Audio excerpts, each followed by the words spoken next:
2.5 வருடத்துக்கு இப்படி ஒரு கூட்டம் எங்களுக்கு போடையிலுமா? நாங்கள் என்ன கஷ்டப்பட்டோம், என்னமாய் மனுஷருக்கு வாழ இல்லாத ஒரு நிலைமை, தின்றதுக்கு இல்லை, சாப்பாடு இல்லை, பிள்ளைகளுக்கு பால் மாய் இல்லை, அந்த மாய் ஒரு கஷ்டத்தை நாங்கள் முன்னெடுத்து போனோம். இந்த நாட்டில் மக்கள் ஸ்கூலுக்கு போயில்லாத நிலைமையில் ஸ்கூல் மூடி, நாட்டில் ஒரு அறகலை வருது, நாட்டில் ஜனாதிபதி ஓடி போகிறான், நாட்டில் பிரதம மந்திரி ஓடி போகிறான். அப்படியாக அந்த ஒரு காலகட்டத்தில் சஜித் பிரேமதாசை கூப்பிட்டு சொல்கிறாங்க, உடனடியாக இதை நீங்கள் பாரம்பரியங்கன்னு சொல்லி. அவருக்கு ஆசை பயை. அவர் உடனடியாக நான் பாரம்பரியக்கிறேன் சொன்னால், எனக்கு சென்ட்ரல் பேங்க்கில் கவர்னரையும் ஃபைனான்ஸ் மினிஸ்ட்ரியில் செக்ரட்டரியும் அனுப்புங்க பேச்சுவார்த்தைக்கு சொல்கிறார். இவங்க 2 பேரும் அனுப்பினாங்க.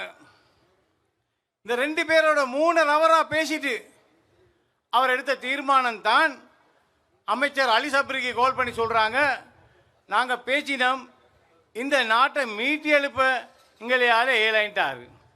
அப்போ சிங்களத்தில் ஒரு சொல் இருக்குது, இந்த நாட்டில் இந்த மாதிரி ஒரு பிரச்சனைக்கு போல இவருக்கு பாரம் கொடுத்தும் இதை செய்யலாட்டி இவருக்கு என்ன செய்யலும் என்று நீங்கள் யோசித்து பாருங்க. ஏழைன்னு சொன்னதோட உடனே போகிறாங்க அன்றகுமார திசாநாயக்க கிட்ட. அன்றகுமார திசாநாயக்க சொல்கிறாரு, எனக்கு ஏழான்னு சொல்ல போல தாரும் ரணில் விக்ரமசிங்க பாரம் கொடுக்கல. ஆனால் ரணில் விக்ரமசிங்க சொன்னார், இது எனக்கு தான், நான் செஞ்சு காட்டுறேன்றதை தான் அவர் சொல்லி உடனடியாக இதை பாரம் எடுத்தார். பாராளுமன்றத்தில் எம்பிமார் இருந்தாங்களா? ஒத்தரும் இல்லை. அவரே சிக்கில் வந்த ஒரு எம்பி. அப்படி வந்த ஒரு எம்பி 125 மெம்பர்ஸ், பாராளுமன்றத்தில் 125 உறுப்பினர்கள் அவருக்கு திரும்ப ஜனாதிபதி ஆகணும்னு சொல்லி அவருக்கு அவங்களோட ஆதரவை கொடுத்திருக்கிறாங்க. அப்போ நீங்கள் பாருங்க, சஜித் பிரேமதாசுக்கு இருந்த 40 பேர், அதில் 15 பேர் ரணிலோட சேர்றாங்க. அதுபோல் போன கிழமை தலத்தா அத்துக்கோரில் சேர்றான். இன்னொரு 4 பேர் வரைக்கும் 20 பேர் வந்தால் சஜித்துக்கு பேலன்ஸ் ஆகுறது 20. அனுரகுமாருக்கு என்ன பேலன்ஸ் ஆகுது? அவர்கிட்ட 3 மட்டும்தான். அனுரகுமாருக்கு பேலன்ஸ் ஆகுது, அவர்கிட்ட 3 மட்டும்தான். ஆள் இல்ல.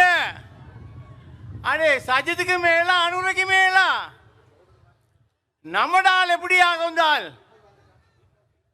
இலங்கை வரலாறுல இப்படி ஒரு தலை இருந்ததும் இல்லை, இப்படி ஒரு தலைவர் இருந்ததும் இல்லை. நாட்டில் 6 தக பிரதம மந்திரி ஒரே ஆள் ரணில் விக்ரமசிங்க மட்டும்தான். அந்த ஒவ்வொரு நேரமும் நாட்டை மீட்டி எழுப்பின ஒரு தலைவர். இன்றைக்கு திண்ண இல்லை, உடுக்க இல்லை, குடிக்க இல்லை, போலின் கேஸ் இல்லை. அப்படி கஷ்டப்பட்ட எங்களுக்கு உடனடியாக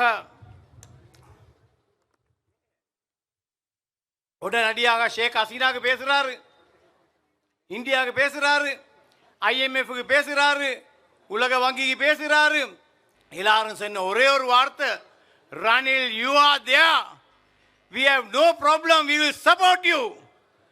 உங்களுக்கு உங்களே பார்த்து எந்த ஆச்சரியமும் இல்லை.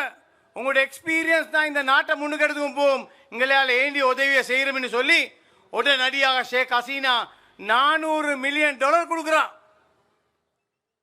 IMF கொடுக்குறாங்க.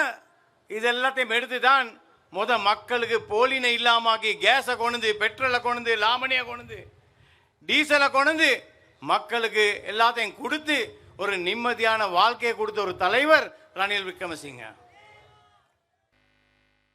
அதோட அரசாங்கத்தில் இருக்க அத்தனை பேரும் கோட்டாபே ராஜபக்ச நாடோடி மன்னனா நாடை விட்டு ஓடுற நேரம், மஹிந்த ராஜபக்ச ஓடி போன நேரம், நாமல் ராஜபக்ச ஓடி போன நேரம், எல்லாம் ஒளிஞ்சிக்கிற காலகட்டத்தில் தான் ரணில் விக்ரமசிங்க வாராரு. அறகலே முனியடிச்சு பாராளுமன்றத்தை நெருப்பு வைக்க போனவங்களுக்கு பாராளுமன்றம் கிட்டியாவது போறதுக்கு இடம் கொடுக்காம பாராளுமன்றத்தையும் காப்பாற்றின ஒரு தலைவர் தான் ரணில் விக்ரமசிங்க அவர்கள். அப்ப கோட்டாபய ராஜபக்ச என்ன சொல்லுவார்? நான் எதிர்பார்க்கல இதை. நாங்க நினைச்சோம் இந்த பிரச்சனையை சுருக்கா முடிச்சு கொள்ளையிலும் சுமூகமா முடிச்சு கொள்ளையிலும். ஆனால் ரணில் ஒரு லெவலுக்கு இந்த நாட்டை கொண்டுட்டாரு.